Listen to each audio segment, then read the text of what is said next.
Good afternoon and welcome to the judges, teachers, guests, and participants of Versus 2026. Now, I'd like to introduce our judges today. The Chief Judge is Dr. Nurul Emilin binti Abdul Khalid, Principal Assistant Director, Public Health Department, Kedah Health Department. The second judge is Ms. Hanisah binti Talaha from SMS Sultan Mahmud, SESMA. The third judge is Ms. Nurmisha binti Nur Hisham from SMS Langor, SMSS. For the moderators, representing myself, Afrian bin Alsin from Sekolah Menengah Sains Lahad Datu, and my partner, Muhammad Ashraf Wakyuddin bin Maslin from Sekolah Menengah Sains Labuan, while the timekeepers, Nur Aisyah Humairah binti Muhammad Sabri and Syahrul Amal Amani binti Syahrul Nizam are from Academy Science Pendang Kedah. Now, allow me to read the rules. Each team should consist of presenters and a technical assistant. The presentation must focus on the sub-team assigned to the team. The duration of the presentation should not be more than 10 minutes. The bell will be rung once at the 9th minute and twice at the 10th minute. A question and answer session will be conducted after each presentation.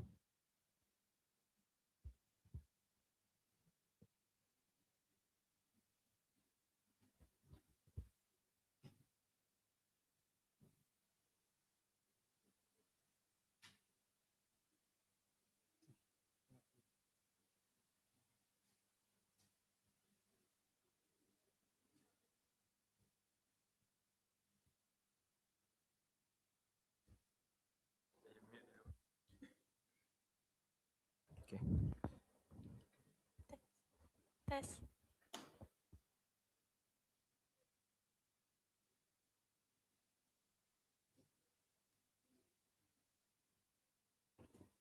Test. Test.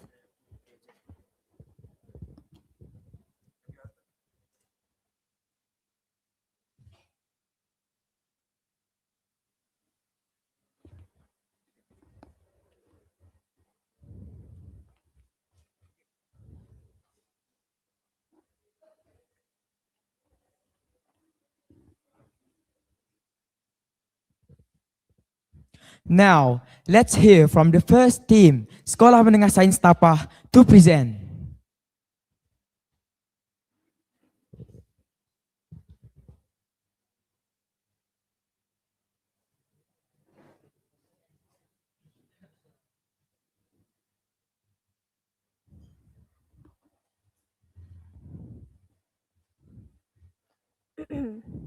Ladies and gentlemen, imagine you're studying at your desk. You're focused. No distractions, no interruptions.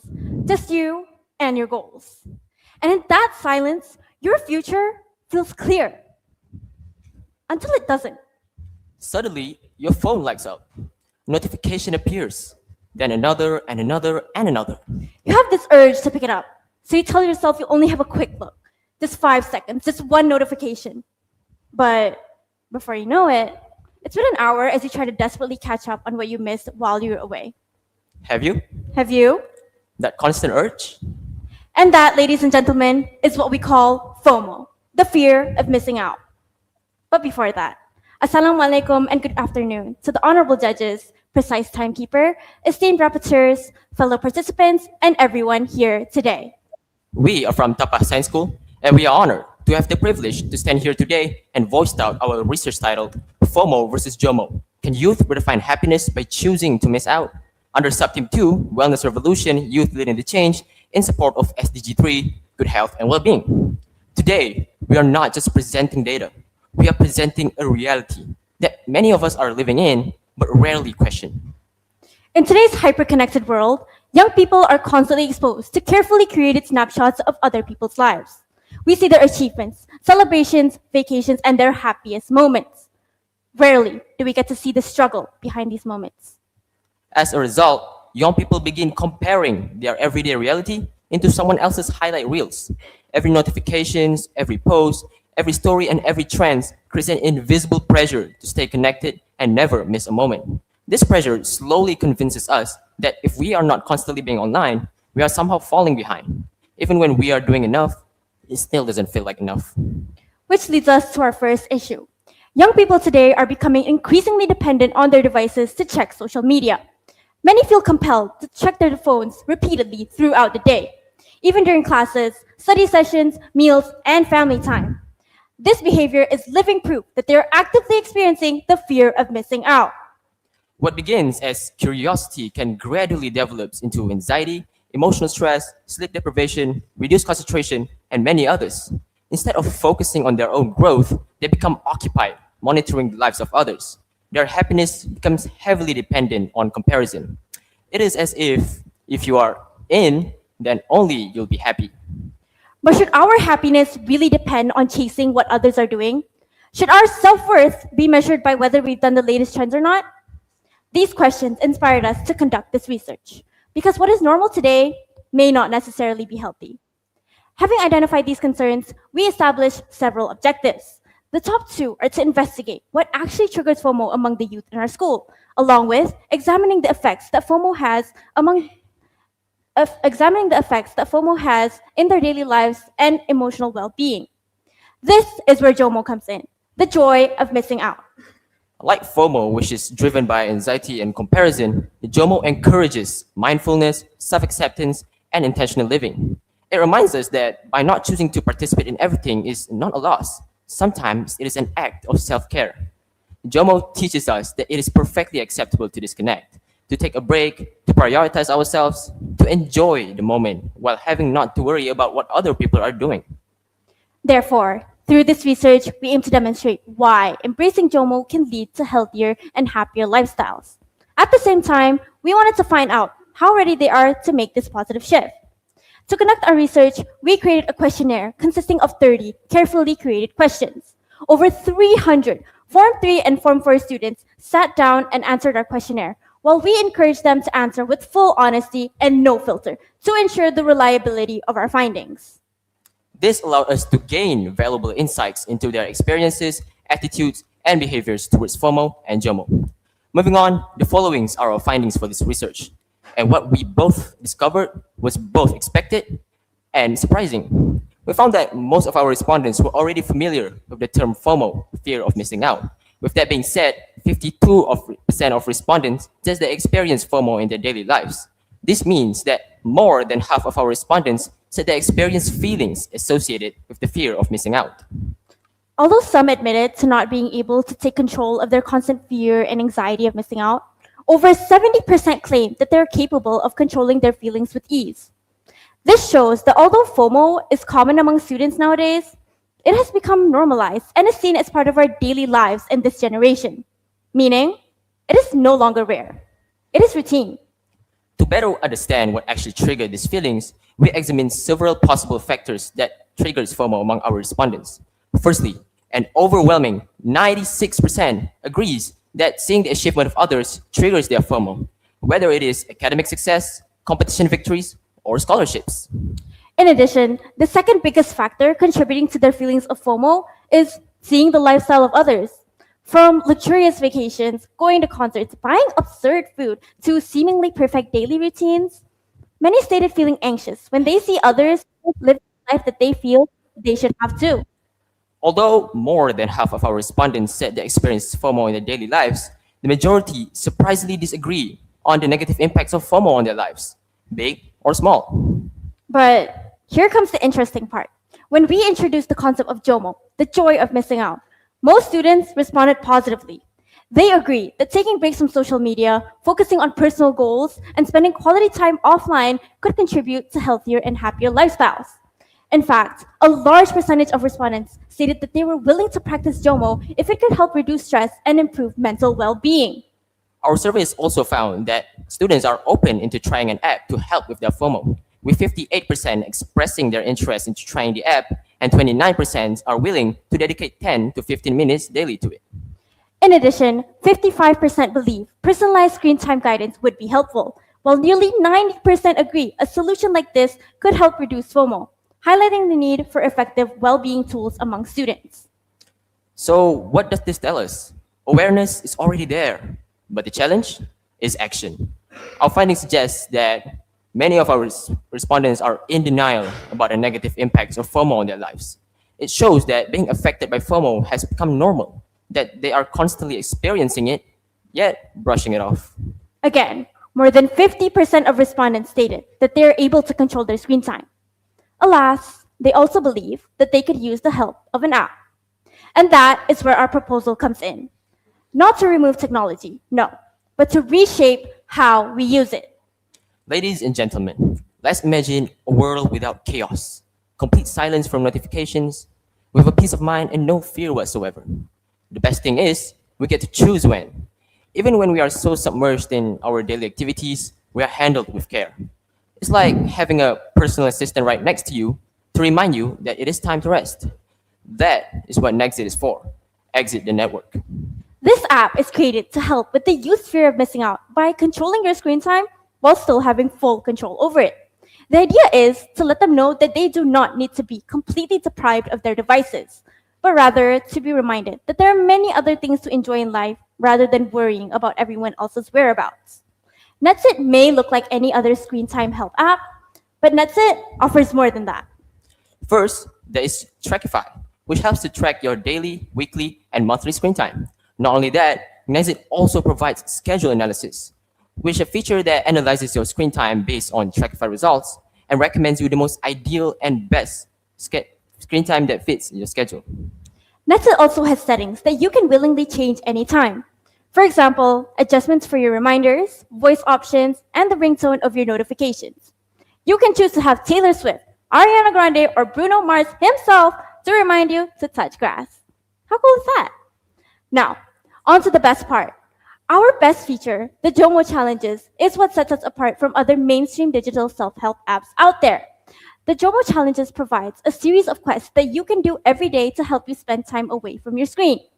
For example, first, pet your cat. 2, look out the window, without the stocking part. And 3, smell some flowers. And on day 2, another series of quests. Then, so on and so forth. Now, to conclude, we strongly believe that consistency using this app will lead to positive results. In a world that constantly tells us not to miss out, perhaps the greatest act of self-care is knowing when to log out. When we stop asking, what am I missing out on? And start asking what truly matters to me, FOMO becomes JOMO. And that's where well-being truly begins. FOMO tells us to chase every moment. JOMO teaches us to cherish the one we are already in. And with that, we end our presentation. Thank you for your time. Assalamualaikum. I would like to invite judges to ask questions.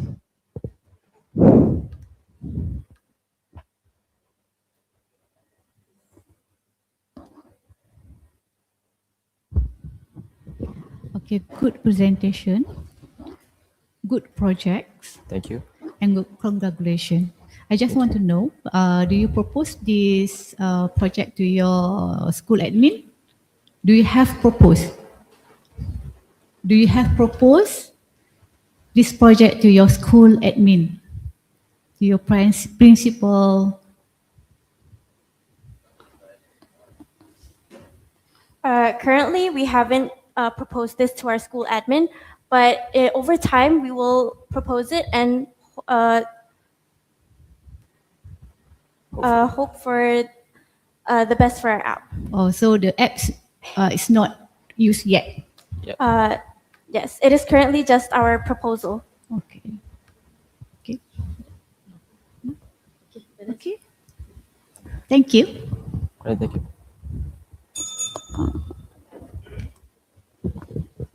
Thank you, Sekolah Menengah Sains Tapa, for the presentation.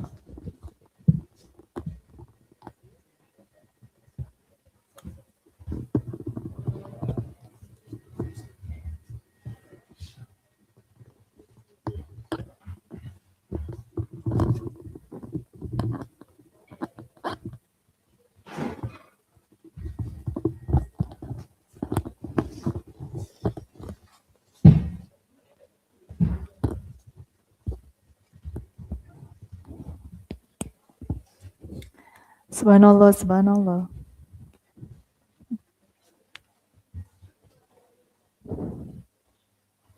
Subhanallah, subhanallah.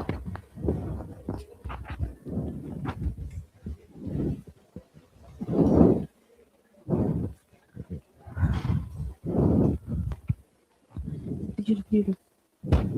Subhanallah, subhanallah.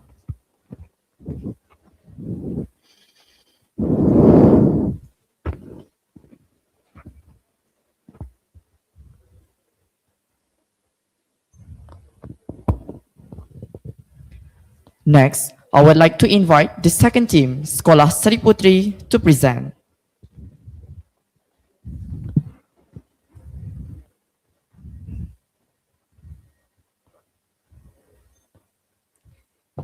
Look at this clock in my hand. It's the one thing we always depend on to control our sleep and to wake up on time. But have you realized that we also have our own biological clock called the circadian rhythm? And if we disrupt this, it could lead to non-communicable diseases. Before that, Assalamualaikum. I bid a pleasant afternoon to the honorable judges, Brilliant moderators, meticulous timekeeper, handy reporters, and members of the floor. My name is Safia. and my name is Ellie. Welcome to our presentation entitled Rest, Reset, Repeat, a guide to circadian health. Ladies and gentlemen, you must be wondering what this biological clock is. Well, the circadian rhythm refers to the 24-hour internal biological clock that regulates essential body functions and behavioral patterns. Members of the floor, remember when my friend Ellie mentioned about non-communicable diseases? It is also known as NCD, which are chronic diseases that are long-lasting and cannot be spread from person to person. But let us dive deeper into our research background. So Ellie, why is our circadian rhythm so important? That's a good question, Safia. This is because the circadian rhythm helps to control our blood pressure, hormone levels, and the following body essentials. That do sound important, but there is a problem in our status quo. Circadian rhythm is being taken lightly by the youth in our generation that cause them to have circadian disruption, which is any disturbance, misalignment of your circadian rhythm. That is why in Malaysia there are 4 main health policies, but for this presentation we prioritize the first, which is public health and prevention, by highlighting the goal to prevent diseases rather than just simply curing them. Haven't you noticed that circadian disruption mostly happen when you stay up late at night, playing electronic gadgets, whether it is for entertainment or for work? We have groundbreaking news to tell you from that. 64% of late teens suffer poor sleep quality, whereas 87 to 98% of youth uses their electronic devices within 2 hours before sleeping. Now, I believe we all realize that this is an alarming number. And the main factor for this is the rapid urbanization that is happening in our developing country, which causes the youth to have excessive screen time and shows a decrease in physical activity and sleep. For our problem statement is that the youth in our generation are exposed to higher chances of having NCDs due to circadian disruption and a lack of awareness of circadian health. The reality is, fighting your body clock is a major threat to our health. Thus, our study aims to achieve the following objectives. Firstly, to discover how circadian disruption could lead to NCDs. Second, to analyze the impact of it on youth's life. And lastly, to propose solutions that youth can provide to prevent circadian disruption from happening. For our research methodology, we use a mixed method approach that ranges from an interview with Dr. Hashima, an ENT specialist who has done research about sleep at Stanford University, a survey questionnaire with respondents in the youth age range, and analysis of scholarly articles from trusted websites.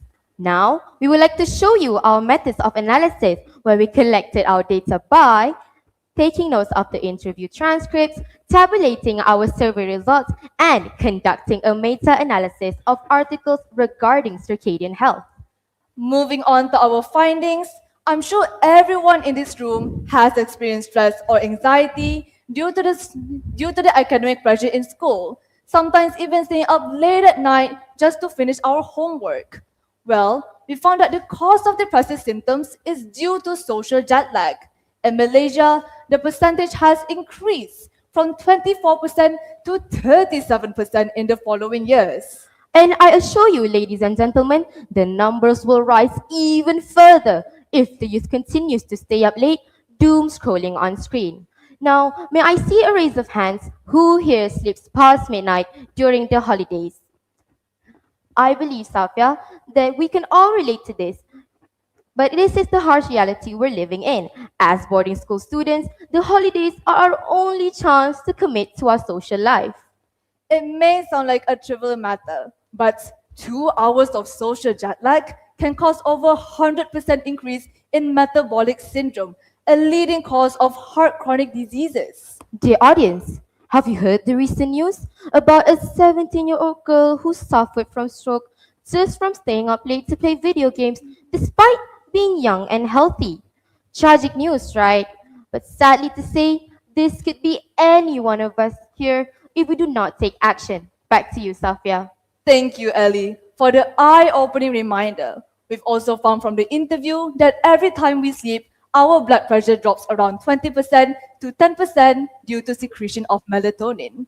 Additionally, youth who avoid medical checkups are unaware of their health and have higher chances of having high blood pressure due to sleeping late.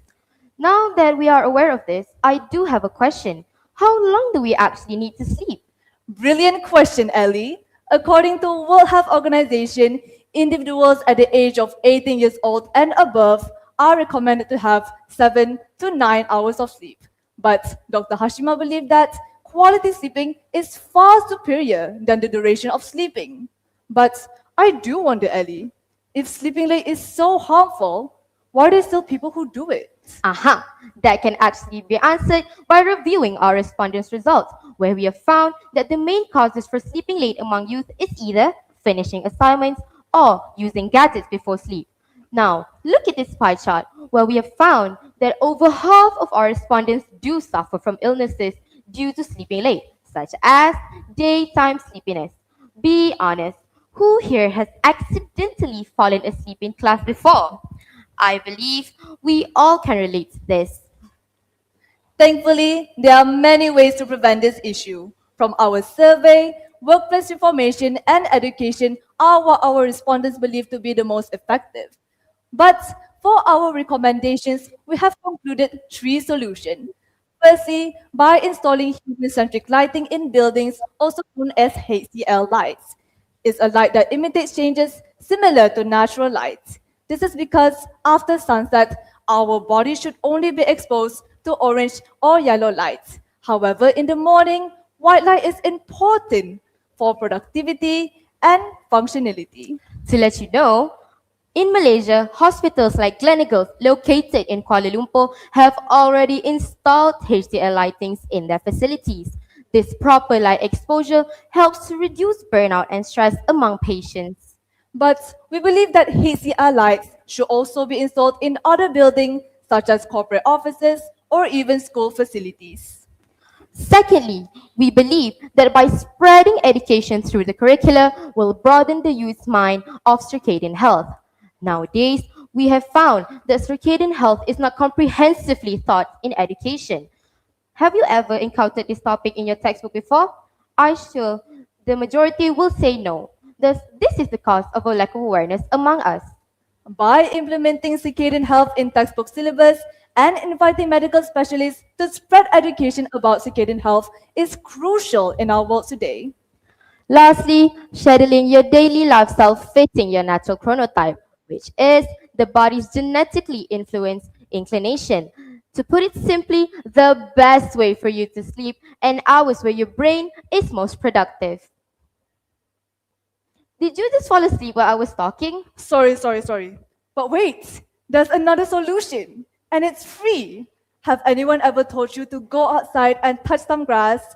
Well, it's actually a method called grounding, because even connecting with nature helps you to improve your circadian rhythm.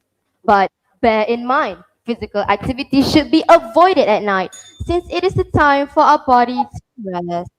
Now that we have come this far, there is a sense of urgency for the youth in our generation to lead a wellness revolution that prioritizes circadian health to prevent NCDs in today's rapid urbanization. As the curtain falls, ladies and gentlemen, I would like to ask you one last question. One last question, excuse me. Have any of you heard of the term YOLO before? And who here knows what it means? You only live once, right? Well, that's a misconception because we think that it should be YOLO. Because we live every day, but die only once. So we have the opportunity to choose whether to stay healthy or to suffer from NCDs. The choice is in our hands. Thank you very much. That is all from us, Safia, Ellie, Aisha, and, and our our teacher, supervisor, Miss Miss Azmiza. Azmiza. Thank you. I would like to invite judges to ask questions. Sorry.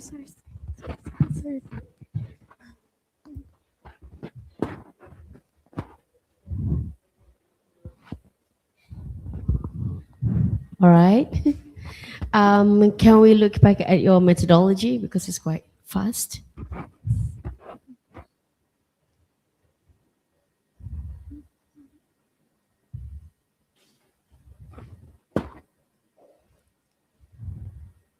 All right. Okay. So, okay, can you explain a little bit for methodology? Yes. For our research methodology, we have an interview with Dr. Hashima, who is an ENT specialist from Prince Court Medical Center.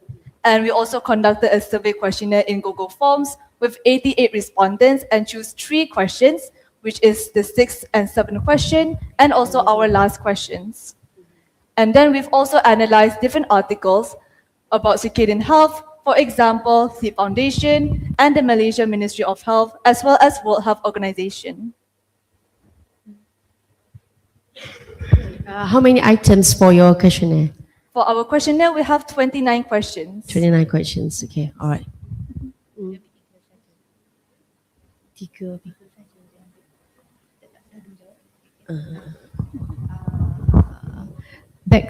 Thank you. Okay.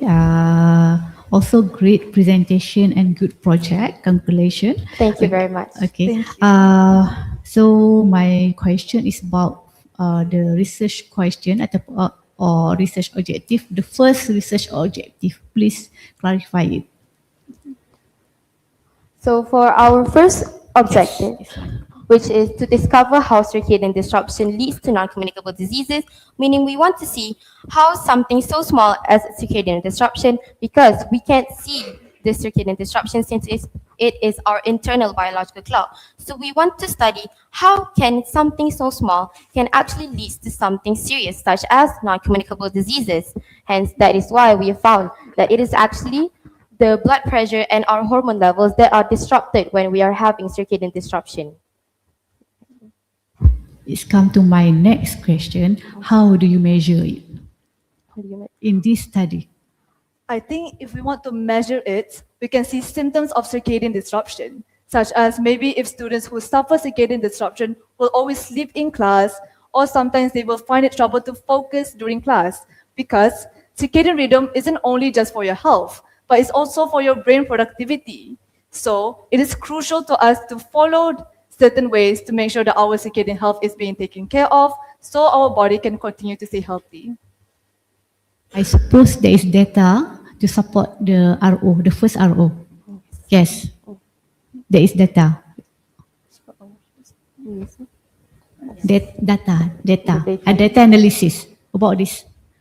Can you show to us?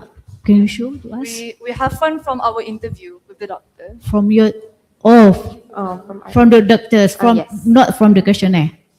Also from analysis of articles. Okay, faham. Okay, thank you. All right, is that all? Thank you very much. Thank you very much for listening. Thank you, Sekolah Seri Putri, for the fascinating presentation.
Test, test.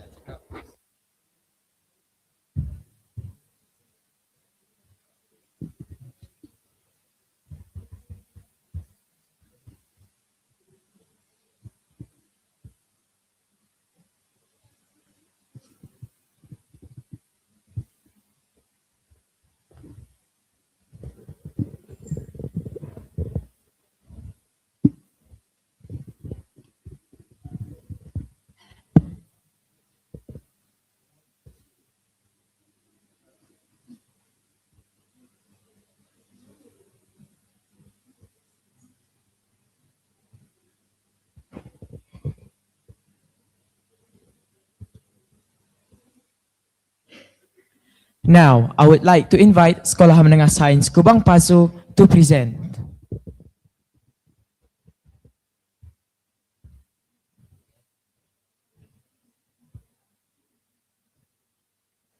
Assalamualaikum warahmatullahi wabarakatuh. Greeting Malaysia Madani and good evening a bit to all of our honorable judges, moderators, and the beloved audience who are willing to be present today and lend us an ear for our presentation. First of all, let's introduce ourselves. My name is Zafira. Here we have Ryan and Arisa, and our amazing supervisor, Madam Shafiza. Today we're going to discuss how marginalized our topic is, which is eccentric to the fabric of our society. In recent years, mental health problem, unhealthy eating habits, and lack of physical activity involvement have become an issue in many communities. This problem that people are dealing with can affect the overall health, happiness, and quality of life. For today's topic, it's all about the impact of Youth List Wellness Program on community well-being. Thrive project that include 4 essential aspects such as mental well-being, physical well-being, head knowledge, and lastly, community engagement. All right, first and foremost, what do we actually mean by youth-led wellness programs? So, it is a health and well-being initiative that is planned and executed by young people.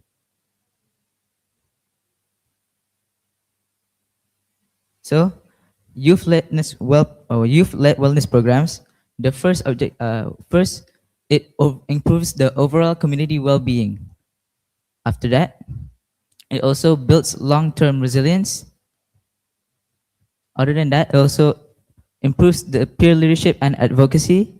And finally, it enhances trust and reliability within the communities.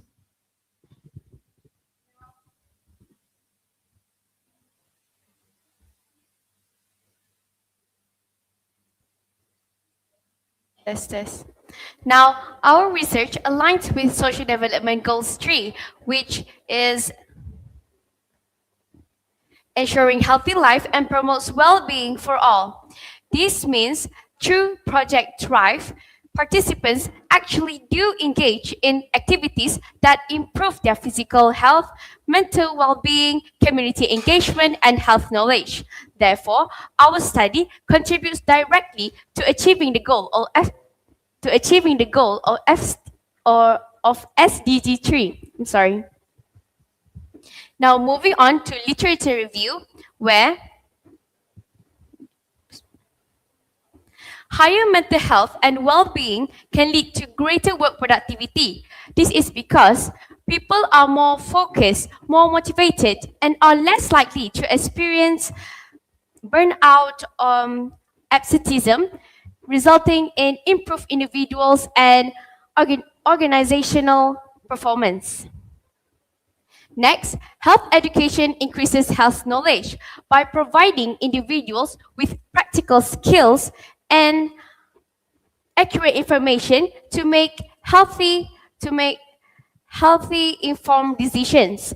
This is really important as it helps youth participants to adopt healthier habits to improve their overall well-being. Now, number 3, young participants strengthen community engagement, where this is also very important as when young participants engage in community activities, they have the ability to bring out fresh ideas, participate actively, and bring enthusiasm in the community activities. This may promote social responsibility, collaboration, and stronger community connections. Last but not least, one of the gaps identified in the literature is the limited research on youth-led program.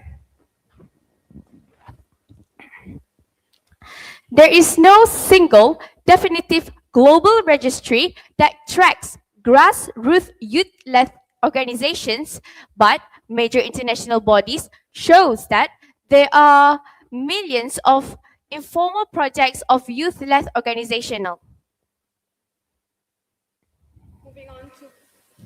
Moving on to problem statement. So, what are the problems that we are facing today? First of all, decline in physical fitness level among adolescents. This issue needed to overcome due to our data collection from KUPSIS 2024 to 2025 SEGA evaluation test, such as the increasing of low physical fitness level and obesity among the pupils. Secondly, rising mental health issue and emotional control failures.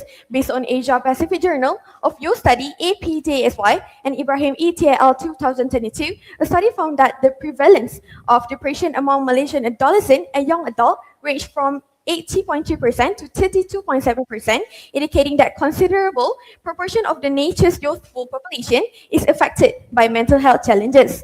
Third, erosion of social cohesion and low community engagement in Malaysia. Malaysia is experiencing erosion of social cohesion and low community engagement, where people have fewer opportunities to connect and participate in community activities. This can reduce trust, cooperation, and the sense of belonging, making it more difficult to address shared community issues together. Now, moving on to our research objective. The first objective is to evaluate the physical and mental health quality. After that, we would like to measure community social cohesion and intergenerational interaction. And finally, we would like to analyze program Thrive effectiveness and youth leadership quality. Now, I'm going to explain to you guys about how we conducted our research. Now, to begin with, we have made a very clear plan. We have adopted a quasi-experimental design featuring a pre-test and post-test. Now, first, we implemented post-test before the intervention to establish as our baseline data. Next, we implemented our program, which is the Thrive project.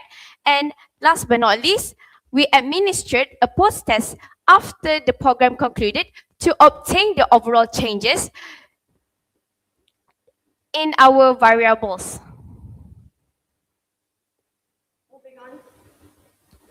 Moving on to research samples. Our study involved a total sample size of 215 respondents. We utilized purposive sampling to ensure two groups of age are represented. We recruited 150 youth age between 13 and 17 and 98 age between 13 and 59 who joined the program as active participants, with 126 male and 124 female respondents. Next, as for our research instrument, data collection was conducted using a bilingual questionnaire in both English and Malay. We used a standard 5-point Likert scale ranging from 1 for strongly disagree to 5 for strongly agree. To maintain research integrity, the survey was split into 2 stages. The pre-test consisted of only 6 items measuring baseline personal well-being, KD, and community cohesion, KK. The post-test included those same 6 baseline questions to track changes alongside 6 new items to evaluate program engagement, P, and the quality of youth leaders who were in charge of the program, P.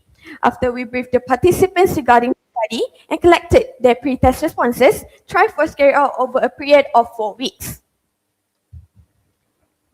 Now, what is Thrive project? Now, Thrive goes with the meaning of T, transforming health, resilience, inclusion, vitality, and engagement. Thrive is a youth-led wellness initiative that focuses on empowering young people to become or to take care their overall well-being, not just by being healthy physically, but supports each other and create a supportive community. Now, throughout this program, this program was held for 4 weeks, and these are some of the photos from week 1, health knowledge, which focuses on health knowledge, to the last week, which is week 4, that is community engagement.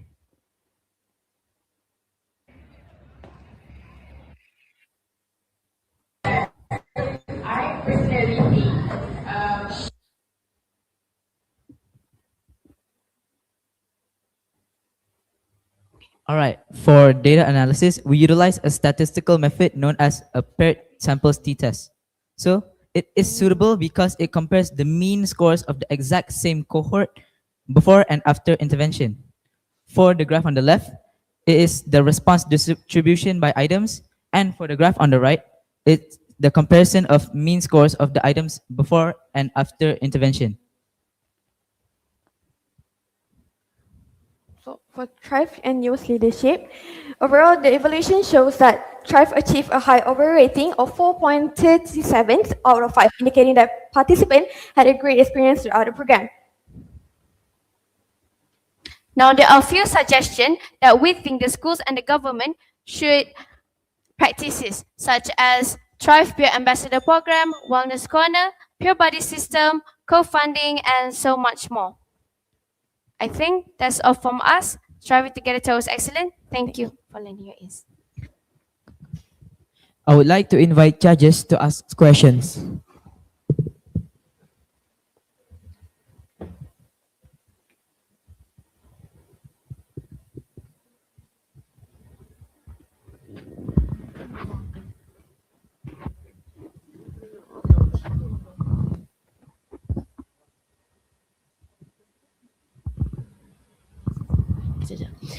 Okay, can we look at your, first of all, methodology, the questionnaire?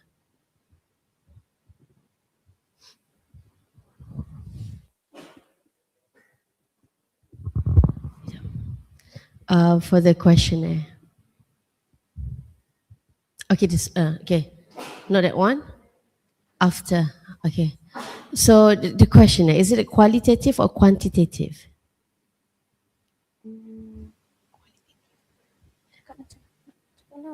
It's a qualitative.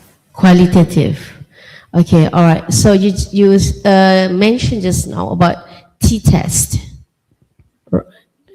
T-test or pre-test for your finding? Pre-test and post-test. Okay, all right.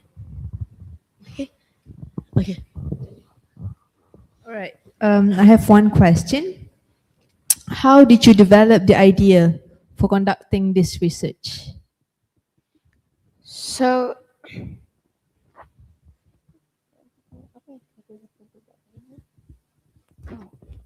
okay, to answer your question, one of the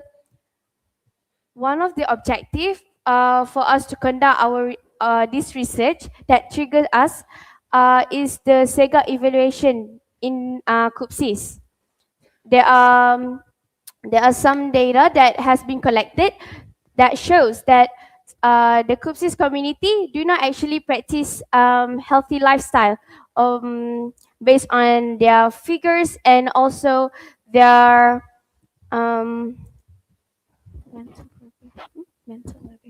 mental well-being.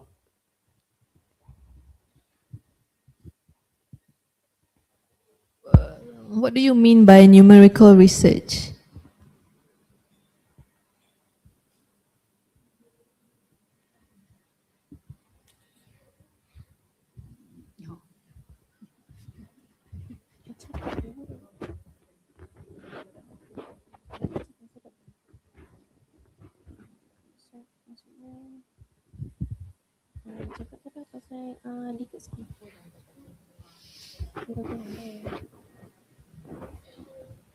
Go.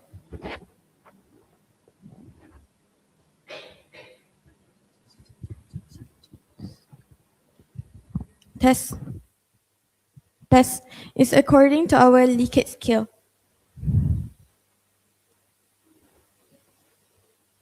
All right, okay, thank you.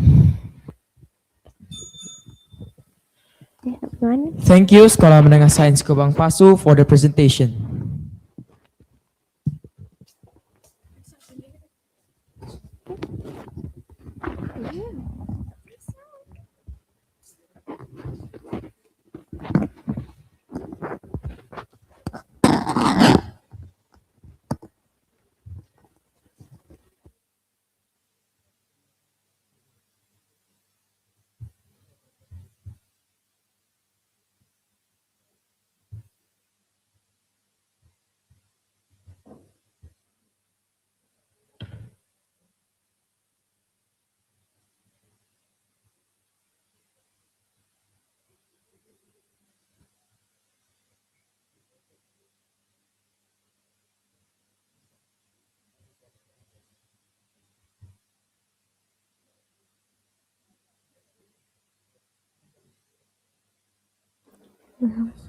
Hello.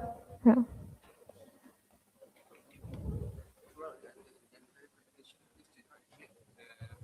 Oh, sure. Okay.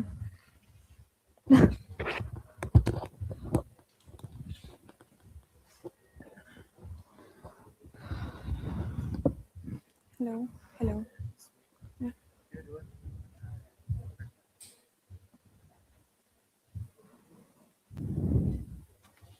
Hello. Hello. Yeah.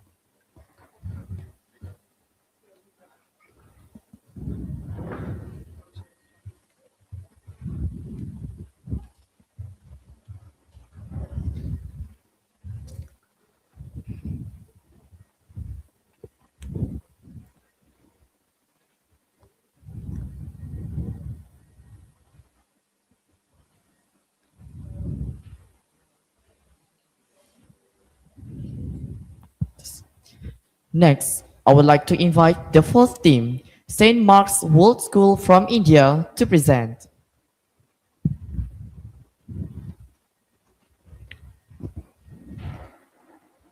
Health is not a privilege for few, it is a fundamental right for all. This vision lies at the heart of Sustainable Development Goal 3, Good Health and Well-being. Good afternoon, esteemed judges, organizers, and fellow change makers. I am Bhavya Bajaj from St. Mark's World School, India. And I'm Karnika Gaur, the moderator from the same school.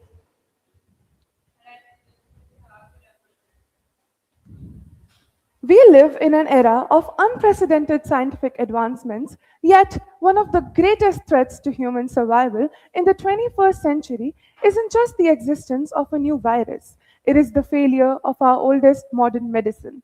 Today, I am proud to present our project, Antimicrobial Activity of Natural Substances, an experimental analysis as a frontline defense against a global crisis. Youth at the helm for SDG 3, Good Health and Well-being, we are bridging the gap between ancient botanical wisdom and modern laboratory science to secure a collective future. This is the brief overview of how we plan to proceed with the presentation. To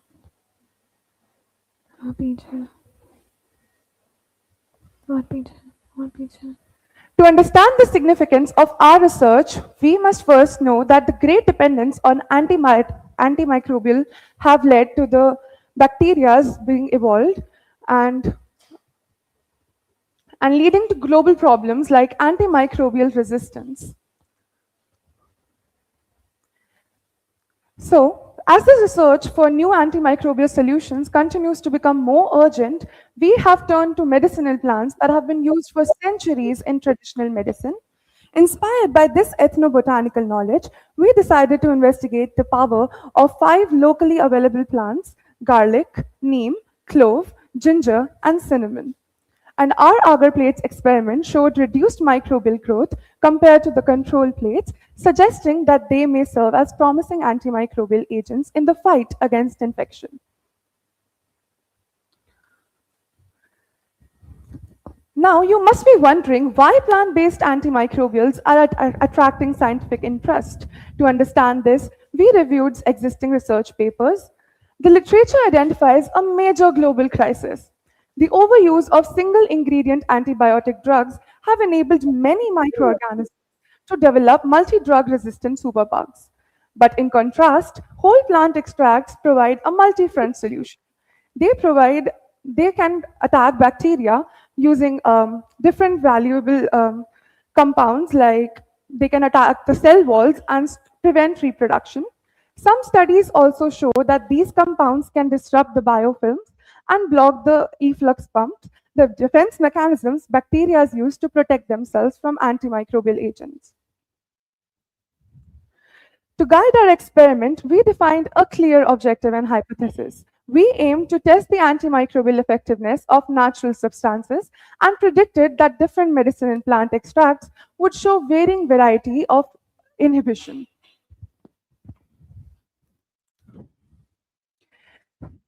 Youth at the helm. So, what do we do when the synthetic pipelines fail? We don't wait for the big pharmas to save us. we take the helm. Instead of looking towards increasingly complex synthetic chemicals, our project looks back to humanity's oldest sources of medicine, nature. Antimicrobial activity is the ability of a substance to inhibit or reduce the growth of microorganisms such as bacteria and fungi. Many plants naturally produce bioactive compounds such as allicin in garlic, gingerols in ginger, and eugenols in clove, which can attack the mechanism of the microbes. And these compounds can damage the antimicrobial properties of the compounds, and they can disrupt the essential enzymatic activities. For now, the independent variable is the type of natural substances, and the dependent variable is the area of inhibition zone on the agar plates. Larger inhibition zone indicated stronger antimicrobial activity. Next. So, to perform our experiment, we decided to prepare the control plates. First, we collected common environmental microbes from dirty sponge, kitchen and doorknob, and soil. And then we transferred them onto the agar plates and maintained them for 10 days. After that, we prepared our experimental samples from using garlic, cinnamon, clove, ginger, and neem. We crushed these herbs by using mortar and pestle and small amount of distilled water, and then placed them onto the agar plates to see the environmental exposure. And after a brief environmental exposure, we sealed the plates and then recorded the observations. Next. Now we come on to the observations. We will first review our control plates. Next. The control plates require no herbal extracts over here. So we can see that our team has scraped the agar plates with the cotton swabs containing the environmental microbes from dirty sponge, doorknob, and soil. Next. Next. Now here we are able to see. Now here what we are able to see is that there is a dense microbial growth on all the agar plates that we have taken. This is for dirty sponge, this is for doorknob, and this is for soil. This serves as an evidence that without herbal extracts, there is always dense microbial growth being seen on the agar plates. Next. Now we come on to our experimental plates. Our experimental plates contain herbal extracts. The natural antimicrobial agents we have used are garlic, neem, cinnamon, clove, and ginger. In garlic, we can see a clear area of inhibition that was firstly seen on day 5 and then it remained evident till day 10. Then we come on to neem. In neem, there is also a noticeable area of inhibition that is seen near the treatment of the course. Next, in cinnamon, we saw little to no inhibition near the treatment because there was still microbial growth seen on the treatment. Next, in clove, what we could see is that there was again an area of inhibition, but that was seen later by the day 10. Next, and in ginger, there was also a really good noticeable area of inhibition by day 10. Thank you. So as we can see that all the experimental plates reduce the microbial growth compared to the control plates, and this graph represents the area of inhibition that is measured in millimeters alongside with the herbal extracts. Now we also conducted a survey to know the perception of the people on the use of medicinal plants for health and disease prevention. Next. For the offline survey, we collected information from people of different age groups, and the photographs shown here serve as evidence of our interaction and data collection process. We also conducted an online survey through Google Forms link, and the pie charts represented here show the answers. And we asked general questions from them, and they had answered along with this. And the findings revealed strong awareness and acceptance of medicinal plants as preventive and healthcare options. Next. So, for the result, we concluded that garlic showed the strongest antimicrobial activity with the largest zone of inhibition, while ginger, clove, and cinnamon showed clove and neem showed moderate effects, whereas cinnamon showed little to no antimicrobial activities. These results highlight differences in the antimicrobial potential of commonly used medicinal plants under the tested conditions, and it does not aim to replace the synthetic antibiotics, but to explore plants as complementary and preventive antimicrobial resources for the future research. Next. As Virgil said, greatest wealth is health. So, our project aims to ensure healthy lifestyle and well-being for all at all ages. But, however, across the world, some people still lack access to affordable healthcare. For instance, like so many people do not have these natural, but like we have natural antimicrobial agents everywhere around the world. Like in Malaysia, for instance, we have Misai Kuching, that is also known as Java tea, and we have Dukung Anak. Whereas in Africa, people have used moringa tree, and in indigenous cultures like we have America, they have used cat's claw for generations to use this, right? And then we have our research. Now, with science as our partner and nature as our guide, we can make a healthier and more sustainable future for all. Thank you. Thank you. I would like to invite judges to ask a question.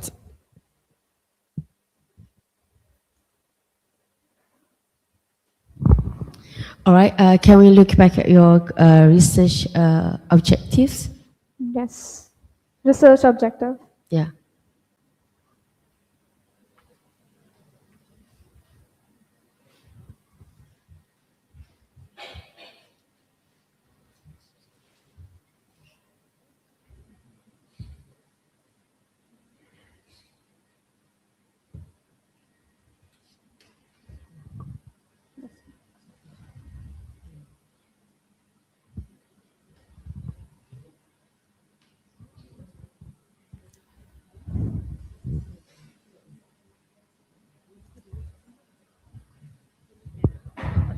Okay, thank you.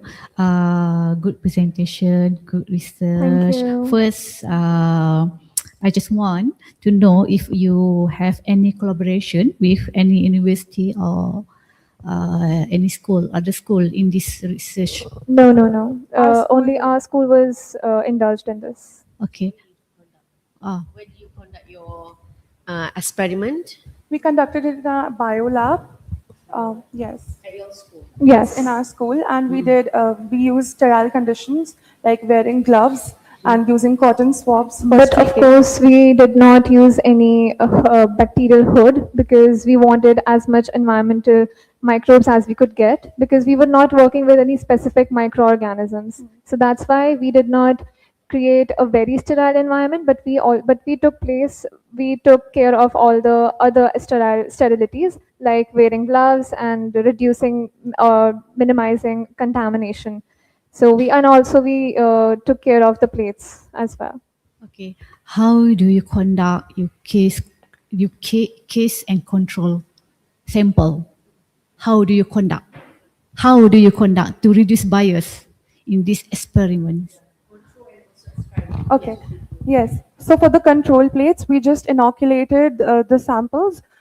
First, we used the streak, the cotton swab, and then we took the environmental microbes from dirty kitchen swab, and the other environmental sources like soil and our doorknob, and then we placed it on the agar plates because agar plates are nutrient rich, so they can let the microbes grow.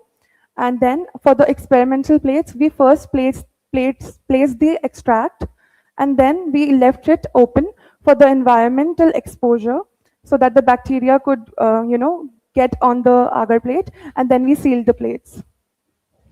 My next question is about your questionnaire. Brief About? questionnaire. Okay. Okay. Surveys. What the surveys?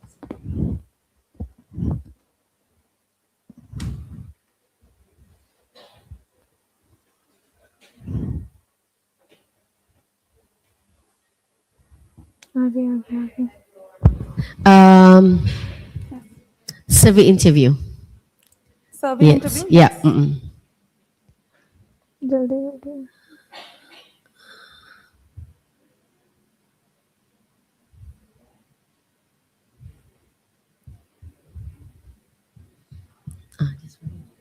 How many of them? How many you interviewed?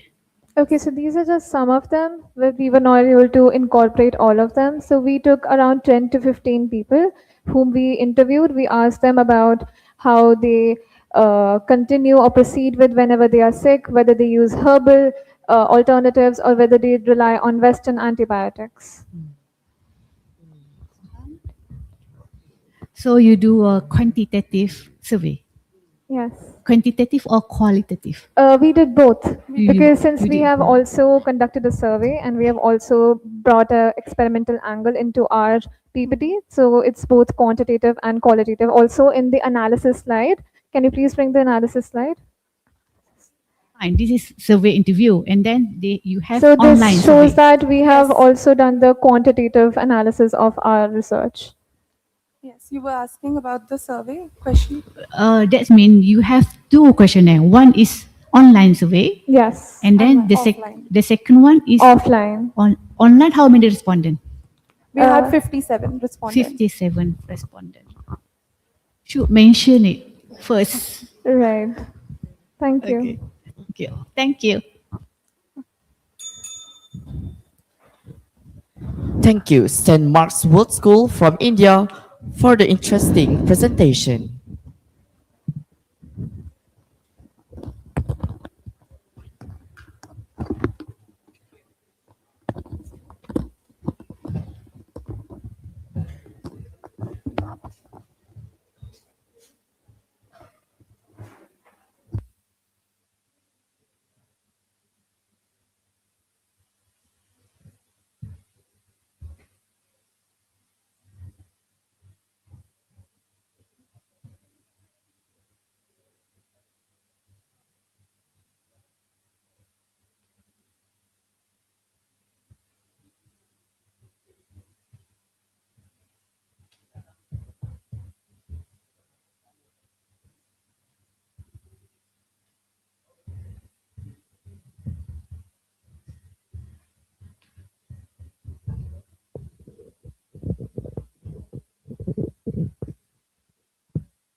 Hello. Hello.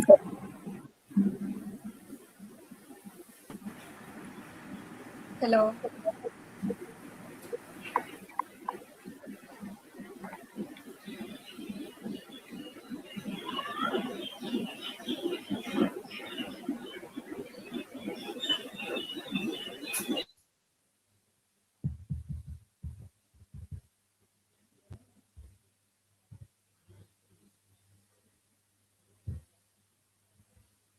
Test. Do you hear me? Yes, we can hear you. All right, thank you.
Yes. You may start now. All right. The greatest healthcare revolution won't begin in an operating room. It won't begin in a laboratory. It will begin with something the world has been throwing away every single month. Greetings, respected judges and esteemed audience. I am Akriti Chamoli, and with my fellow teammates Divya Rajput and Rabia Garg, we present the future of women's health with Menstru AI and Prostobalance. From St. Mark's Senior Secondary Public School, Janakpuri, India, under the guidance of our supervisor, Ms. Madhurpreet Kaur. Before I begin, I'd like to ask a quick question. How many of us know someone who has experienced menstrual pain, irregular cycles, or confusion about their reproductive health? Well, most of us probably do. Yet, despite affecting millions of people every day, menstrual health is often overlooked or misunderstood. This motivated us to dive deep into this issue and explore it thoroughly. Let's begin by understanding the problem we are trying to solve. Menstrual health issues affect a significant portion of the population. For instance, 190 million women suffer from endometriosis, often waiting 7 to 10 years for a diagnosis. Additionally, 71% experience painful periods, while 1.2 billion deal with undetected diseases. So, what if an early warning system could identify potential concerns before they become serious health issues? This is exactly the gap Menstru AI aims to address. Menstru AI is an AI-powered menstrual health platform designed to empower users through early symptom analysis, cycle tracking, and personalized health insights. It's a first of its kind with its ultra-thin microfluid sensors embedded directly into the sanitary napkin, as it avoids skin safety and no active sampling. Moving on, we already know that many health apps exist. So why Menstru AI? It is easily accessible, supports early detection of potential health issues, and goes beyond conventional period tracking apps. By analyzing menstrual symptoms and biomarker data to provide meaningful, personalized health insights instead of merely recording cycle dates. Now let's take a look at the technology behind Menstru AI. It's completely electronic free and has a flexible silicone chamber embedded in the pad, preventing any excess spilling of blood, securing hygiene. Additionally, a colored line, usually pink, purple, or red, appears when the biomarker is detected. Moving on, let's understand the actual working of Menstru AI. One of the key technologies behind Menstru AI is lateral flow assay, the same technology used in home pregnancy and rapid COVID-19 tests. A small menstrual blood sample is applied to the test strip, where it flows by capillary action through the membrane. Target biomarkers bind to specific antibodies, producing a visible color change that indicates their presence. Here attached is a photograph of how lateral flow assay's capillary action takes place. Our innovation goes beyond simply detecting biomarkers. The color intensity of the test line reflects the biomarker's concentration. A darker line indicates a higher concentration, while a lighter line indicates a lower one. The three biomarkers which Menstru AI can actually detect are the CRP, which is an inflammation marker, CEA, which is associated with various cancers, and CA125, which is linked to ovarian cancer. Next, to ensure that Menstru AI is inclusive and accessible, we developed two independent reading methods. The first is visual or naked eye interpretation, more suitable for rural or resource-limited settings where smartphones, internet may not be available. The second mode is our AI interpreter. By simply uploading an image of the test strip, the AI analyzes the biomarkers levels alongside symptoms and menstrual history to deliver instant personalized insights. Below is the link of our website. Displayed here is our AI interpreter in action. By uploading an image of the lateral flow assay strip, the system performs real-time colorimetric analysis and delivers instant personalized health insights. With that, I now invite my teammate Divya to take our innovation forward. Thank you, Akriti. Now moving ahead, although today's interaction is being conducted online, we wanted to go beyond concepts. To better demonstrate the practical working of Menstru AI, we have developed a functional prototype, a glimpse of which you can see on your screen. Now, let's shift our focus to impact and sustainable development Sorry. goals. Sorry Every for innovation can you make your microphone closer to your mouth? Sir, is it okay right now? Because your voice, a little bit. Sir, is it okay right now? All right. Impact and sustainable development goals. Every innovation should be measured not only by the technology it introduces, but by the lives it has the potential to improve. At Menstru AI, we believe that quality healthcare should be a right, not a privilege. Our project primarily supports SDG 1, good health and well-being under the theme Wellness Revolution Youth Leading the Change. By enabling early screening, continuous health monitoring, and informed medical decisions, Menstru AI promotes preventive healthcare and has the potential to improve health outcomes for menstruating individuals. Our innovation also contributes to SDG 1, no poverty. Early detection can reduce long-term treatment costs, lessen the financial burden on families, and improve access to the affordable healthcare, especially in areas where facilities are limited. Moving ahead to considerations and limitations. No healthcare innovation is a complete without recognizing its limitations. Menstru AI is designed as an early warning and clinical decision support tool, not a replacement for healthcare professionals. It encourages users to seek timely medical consultation whenever abnormal results are declared. The accuracy of a lateral flow assay depends on proper sample flow, making correct usage essential. In addition, our current prototype is designed for sanitary pads and does not yet support menstrual cups, tampons, or reusable cloth products. By recognizing these limitations, we continue working towards a more accurate and inclusive solution. Building on that, let's explore current status and future directions. Our prototype has successfully completed laboratory and feasibility testing, confirming reliable biomarker detection.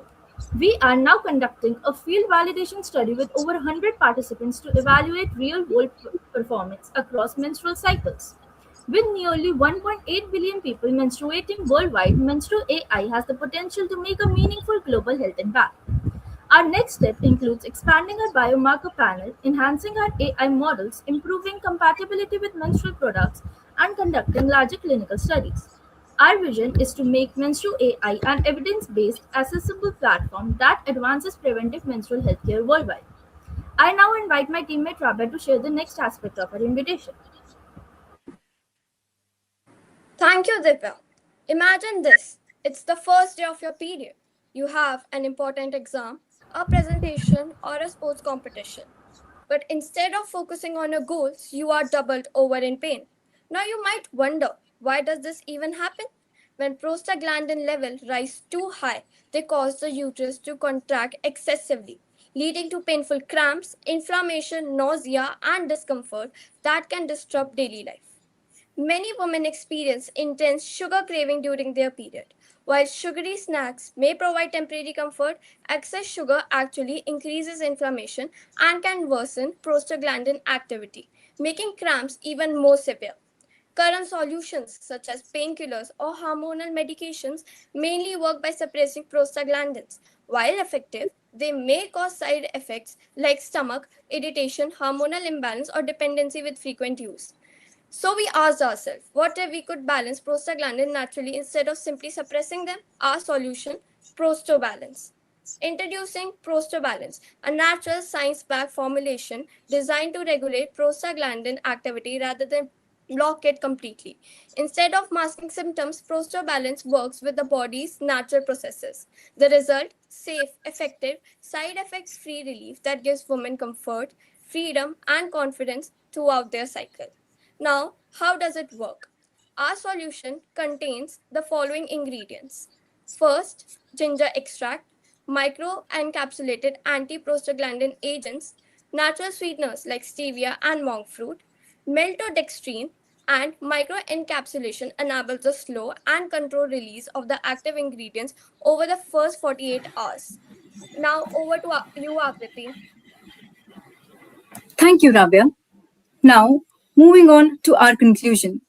Menstrual AI isn't just another health technology, it's the future of menstrual healthcare. By supporting Prostobalance, we aim to help individuals better understand the image of menstrual pain through early insights, not just temporary relief. By transforming a simple drop of menstrual blood into meaningful health insights, we make healthcare more accessible, non invasive, and proactive. Today, we validate our technology. Tomorrow, we hope to empower millions to detect health issues earlier, break menstrual stigma, and take control of their well being. Because every period tells a story, and it's time we start listening. Menstru AI and Prostobalance are more than innovations. They are a movement toward preventive, accessible, and compassionate menstrual healthcare. Because when we redefine periods, we redefine possibilities. Thank you.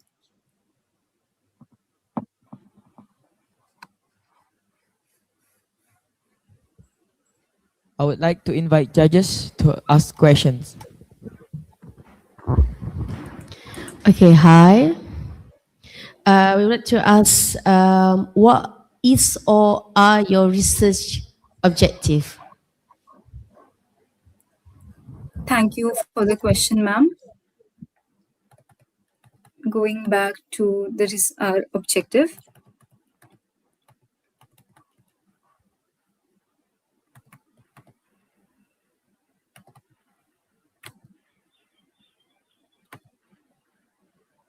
As I already mentioned, that around the world, menstruation, basically periods, are treated like they are nothing, and women are told to just endure it and keep the problems to themselves. We realized that women should actually step up and speak, and they should have the access to know their problem, that actually what's wrong with their body.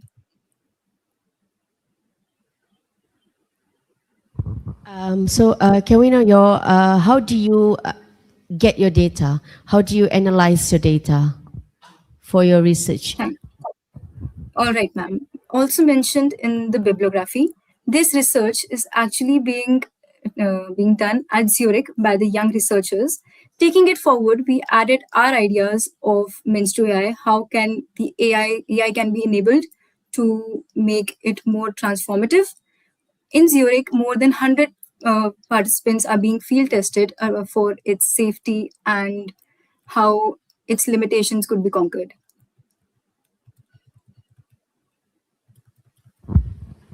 Thank you. My question is, can you give me estimate the cost of one pet with all of your suggestion? One pet. A costumation of one sanitary napkin? Yeah, yes, one pet, one sample pet with all your suggestion. How much? All right. Actually, we want to keep it like affordable for everyone. So around it should be in Indian rupees, it could be around 50 rupees. And if we say it in dollars, it could be around $2 with all the technical, and the cost of the menstrual pad could be around $2, yes. If one pet increase the cost of using pets, that means it's not reduce the cost of using pets. Okay. That means it increase the cost, not reduce the cost. I'm talking about one packet of the pad. One. How about one pack of pets? Are you talking about one packet of the pad or one individual pad? One packet of pets. How many do you estimate? How many pads would be there in one packet? I'm not able to get your question. Can you please Come again? That's mean, I think it will increase the cost of one pet or the whole of packet of pets with all your suggestion. Because what I thought, the more things you put in one pet, it will increase the cost. We are adding to it, but we really don't want to want the cost to go up because we want it to be accessible in the rural areas as well. And it's currently being tested in just a prototype, so we'll just analyze it, and the cost should not go up to $2. Okay, do you have any? Ma'am, our chip is made up of nanoparticles, and it is not to replace the whole diagnostic test. It is just to reduce the diagnostic cost, so that we get detection earlier, so that we don't have any serious problems in the future. Okay, That's thank the you. real motive behind Menstruate.